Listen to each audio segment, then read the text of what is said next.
Ministro Eduardo Ferreiros de Turismo y Comercio Exterior nos acompaña esta mañana. Por supuesto, el turismo y el comercio exterior, ¿no?, fueron dos puntos tocados de manera preponderante durante el mensaje presidencial de Fiestas Patrias. Y bueno, evidentemente ambos son motores fundamentales en una economía que de repente no se mueve como se movía antes. Comienza a haber perspectivas de mejoría que están sustentadas, ¿no?, en lo que incluso el Premier y Ministro de Economía, Fernando Zavala, ha adelantado como un crecimiento de 10% de la economía para agosto. Ya el presidente Kuczynski, ministro, gracias por estar con nosotros. Gracias por la invitación. El presidente Kuczynski ya señaló el incremento importante de las exportaciones en este último periodo. Las exportaciones no venían por una buena racha en términos de crecimiento. ¿Cómo ha cambiado esto en los últimos meses? No, las exportaciones peruanas venían cayendo por más de 2 años. Y era una tendencia constante. A partir de julio de agosto del año pasado comienzan a crecer, y en lo que va del año ya las exportaciones han crecido en 27.7%. Han crecido tanto las exportaciones tradicionales como las exportaciones no tradicionales. Las tradicionales, que son básicamente minerales, digamos, han aumentado significativamente. El cobre, el precio del cobre... El precio está mucho mejor. Ha mejorado.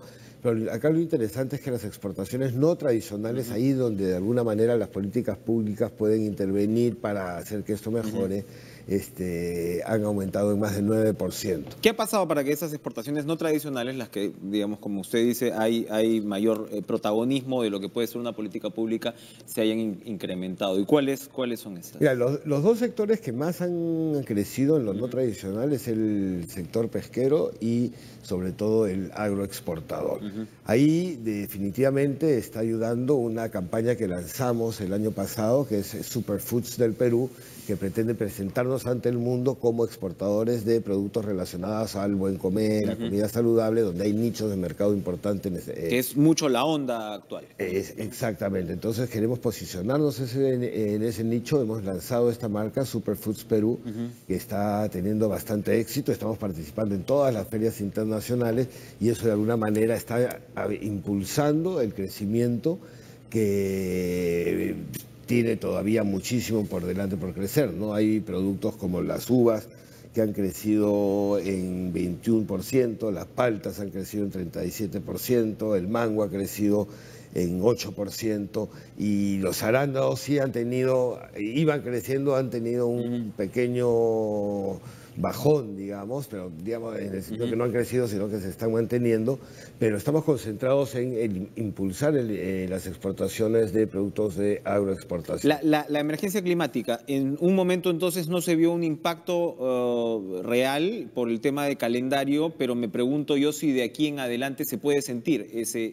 impacto. Para que eso no suceda, o sea, que fue afectada un poco la infraestructura relacionada al agro. Estamos hablando de canales de regadíos y todo eso está siendo intervenido ya en la rehabilitación. El Ministerio de Agricultura está trabajando directamente eso, pero también está dentro del paquete de reconstrucción con cambios que está moviendo Pablo de la Flor, con la idea de que las próximas cosechas no sean afectadas. ¿Va a ser posible que no se vean afectadas al final? Yo estoy seguro. Los mismos agroexportadores están trabajando en arreglar, digamos, los problemas que tuvieron internamente en sus fondos, pero hay una intervención del Estado en la mejora y en la reconstrucción de los canales de regadío que permita a las próximas campañas seguir adelante. Donde nos venía yendo hasta las patas en el tema de confecciones, que siempre preocupa, ¿no? Y claro, ahí pues está amarrado también el tema textil, ¿no? Que ha tenido pues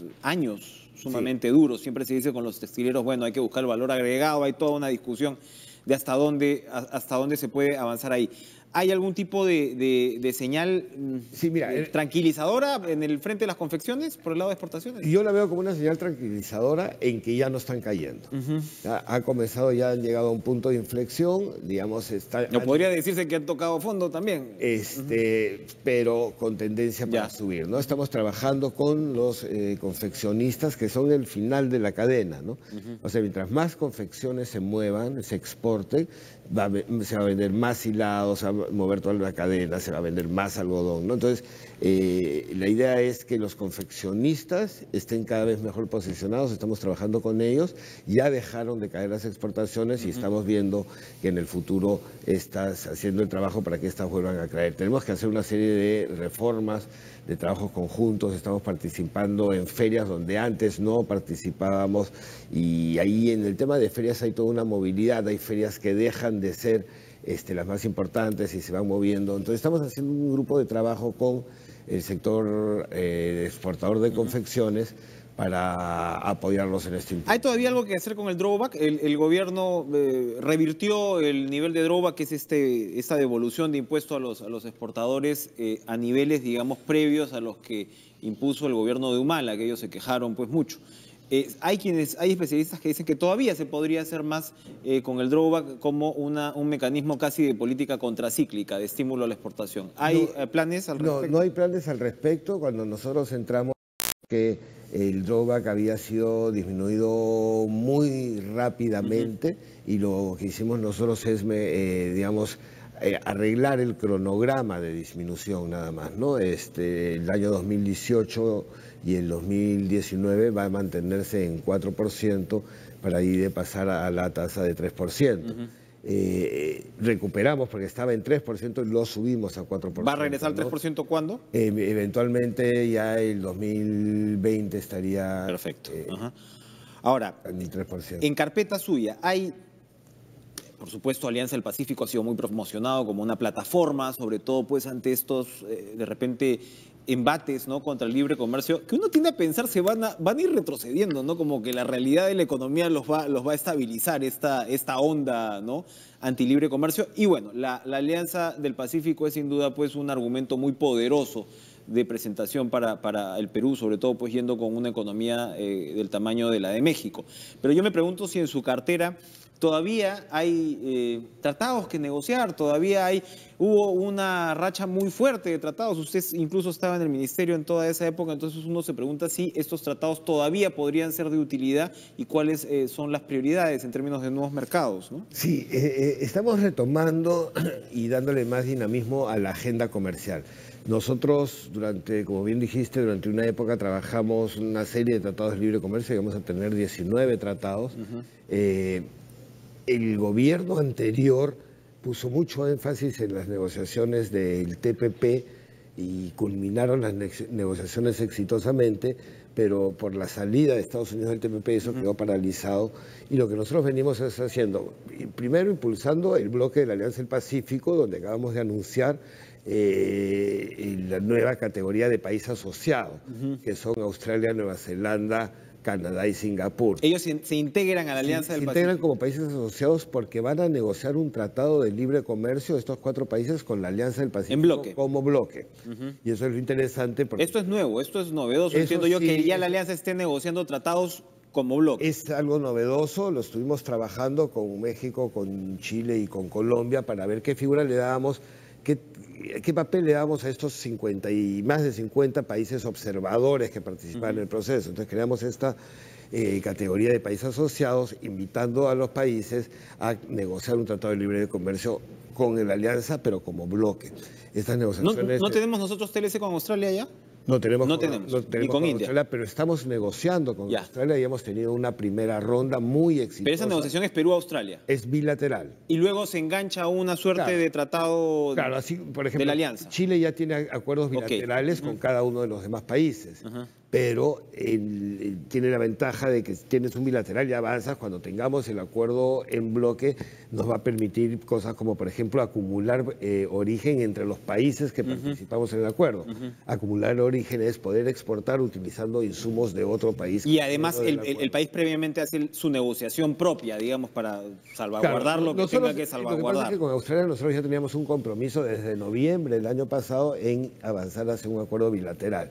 La figura de país asociado de la Alianza del Pacífico nace después, entonces nosotros seguimos con nuestra agenda comercial, vamos a negociar como bloque, vamos a iniciar negociaciones con la India en el mes este mes de agosto, tenemos la primera ronda de negociaciones, Va a ser un proceso complejo, digamos. Sin duda, ese sí es un mercado... Sí es un mercado muy grande, no tiene... Y con muchos desafíos, porque también no está muy regulado en muchos aspectos, me imagino que es proteccionista en otros. No es que no esté regulado, sino que no tiene muchos acuerdos de libre comercio, lo que nos pone en una posición muy provechosa, porque, por ejemplo, Chile tiene un acuerdo con la India. Entonces, Chile le vende a India con preferencias arancelarias, nosotros no. Entonces, por lo menos para no tener esa desventaja frente a otros países que ya tienen acuerdos, que son pocos, iniciamos un tratado de libre Y siempre hay puntos sensibles como el de los farmacéuticos, por ejemplo, ¿no? O sea, que con India es particular. Con los farmacéuticos es interesante, no necesariamente sensible, tenemos que verlo ya dentro de la negociación, esa sensibilidad. Bien. Con el sector textil también hay sensibilidades por el tema de los hilados que se van a tomar en cuenta en la negociación. Pero recién vamos a iniciar, lo que sí yo quiero que todos estén tranquilos, en todos los acuerdos que el Perú ha negociado, ha tomado en cuenta las sensibilidades, se coordina estrechamente con el sector privado y el acuerdo se cerrará cuando hayamos encontrado el balance, ¿no? Hablemos un poquito de turismo para que nos alcance el tiempo. El presidente reiteró la meta de 7 millones de turistas para el año 2021. Esto significa una duplicación frente a inicios de su gobierno. Usted me decía que ya vamos a acercarnos a los 4 millones este año. Este año vamos a terminar con más de 4 millones de turistas. Tuvimos un problema durante el fenómeno del Niño Costero en lo que es el turismo en el norte. Hubo cancelaciones muy importantes y disminuyó dramáticamente el turismo en la zona norte, que de alguna manera el turismo nacional no sufrió tanto el impacto porque muchos de los que tenían planeado viajar al norte viajaron al sur. ¿Qué es lo que pasó? Lanzamos a finales de mayo una campaña Vamos para el Norte, una campaña muy potente en radio, televisión, en redes sociales, invitando a los peruanos a visitar el norte. El turismo ayuda y una forma de ayudar a la recuperación del norte era ir a visitar. ¿Cuál ha sido el balance en Fiestas Patrias, por ejemplo? En el norte ha sido bastante interesante. En Lambayeque el turismo ha aumentado entre el 10 y el 11% comparado con las Fiestas Patrias del año pasado. Bueno, eso es muy importante porque post-emergencia climática uno hubiera dicho no, la gente no va a ir y estamos hablando de un incremento incluso frente al año pasado, antes del Niño, ¿no? Exacto, en La Libertad ha crecido en 12%, en Amazonas, relacionado a la inauguración que realizamos de Cuela, ha aumentado en 100%, se han duplicado el número de turistas. Lo que pasa es que el fenómeno del Niño tuvo un impacto inmediato en temas de infraestructura, afectó de alguna manera el turismo de playas del norte, pero los centros turísticos, arqueológicos no fueron seriamente afectados. Ahora nos imaginamos que todavía hay reticencias con Piura, ¿no? Me imagino que el turista todavía... Pero ya están volviendo, estamos trabajando en el circuito Playas del Norte, ya que eso es un plan más de largo plazo porque hay muchas intervenciones para hacer, pero el norte rápidamente se puso de pie y el turismo y las zonas de los atractivos turísticos estuvieron listos en su momento muy rápidamente y el norte está listo para recibirlo. Por eso es que lanzamos una campaña de esa naturaleza, ¿no? Cusco, opinión hereje. Hay quienes dicen, especialistas a los que yo, digamos, tengo en valoración, dicen, oiga, ¿por qué no aprovechamos que este aeropuerto se ha caído momentáneamente para desechar la idea de Chinchero? Hay quienes señalan que Machu Picchu tampoco es que vaya a aguantar mucho más. Entonces, crear esta suerte de ilusión en el cual agregas un aeropuerto donde vas a recibir muchísimos más turistas para el Cusco, de repente no es la mejor idea. Hay quienes dicen que con 6 vuelos más al Cusco, una inversión de 40 millones, no me acuerdo si de soles o de dólares, en Velasco Astete, ¿no? Sería suficiente y de repente realmente diversificar tu cartera de inversiones y no necesariamente pues, pensar que Cusco puede recibir millones de turistas más al año. Creo que es 1.4 millones lo que puede recibir Machu Picchu según las recomendaciones internacionales. ¿Cómo se mueve esto en términos de turismo? Sí, pero la sostenibilidad del Cusco hacia un futuro. A ver, lo primero, sí, Cusco va a tener su aeropuerto y eso es importante. Es una decisión tomada, no va a haber un cambio ahí. Va a haber aeropuerto, estamos trabajando para eso.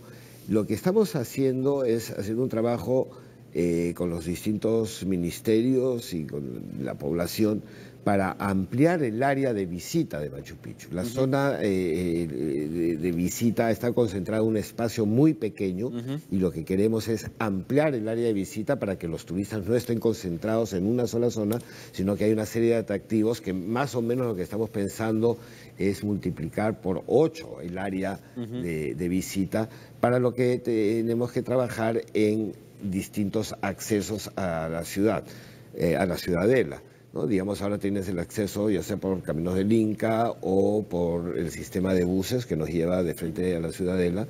Estamos estudiando y evaluando la posibilidad de hacer un ingreso a través de un teleférico, no en la parte que está, digamos, cercana a Aguas Calientes, porque esas fueron unas observaciones que se hizo para no romper la visibilidad, digamos, de la ciudadela, pero estamos pensando ampliar otros accesos, uno por Santa Teresa. Entonces la idea es tener más accesos, ampliar el área de visita. Más accesos cada uno con su límite, digamos, o sea, es decir, tú tienes el acceso pero no ingresas pues a toda la ciudadela, o sea, habría una regulación... A toda el área de visita, que va más allá de lo que conocemos ahora como la ciudadela, ¿no? La ciudadela... Eso podría incrementar el turismo en Machu Picchu sin impactar sobre... Sin impactar, porque no vas a tener a todos los turistas concentrados en una misma área, sino que el área de visita es muchísimo más grande. ¿Hay un cálculo de cuántos turistas más podrían ingresar en...? Eso estamos evaluando dependiendo de cómo vayamos avanzando en las distintas vías de acceso. Pero vamos a hacer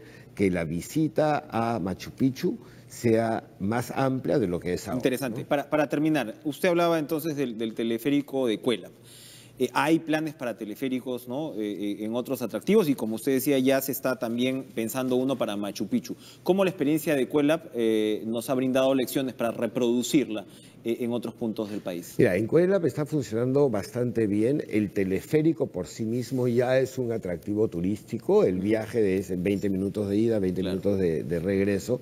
Se ha duplicado el número de visitantes con respecto al año pasado y te estamos viendo, ya hemos presentado un proyecto que lo estamos trabajando en prueba de inversión para tener acceso a Choquequirao. Choquequirao, para visitarlo ahora te puedes demorar 2 a 3 días para llegar, entonces estamos mejorando las vías de acceso, mejorando vía terrestre que nos lleve a un punto donde la Telecabinas nos pueda llevar directamente a Choquequirao, que es una maravilla, pero que es muy difícil de llegar.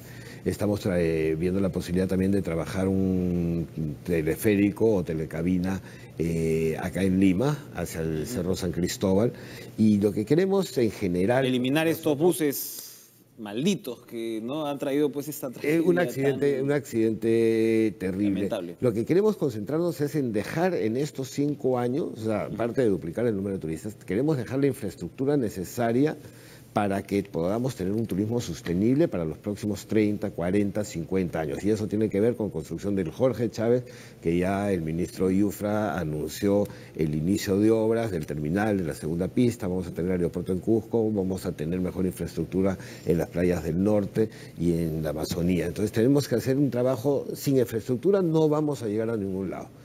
Y ahí es donde nos vamos a concentrar. Entonces no solamente vamos a aumentar el número de turistas, sino que vamos a dejar las bases para que el turismo crezca significativamente por los próximos años. Muy bien, ministro de Turismo y Comercio Exterior Eduardo Ferreiro, gracias por visitarnos esta mañana. Bastante cargado de novedades en su sector y nos vamos de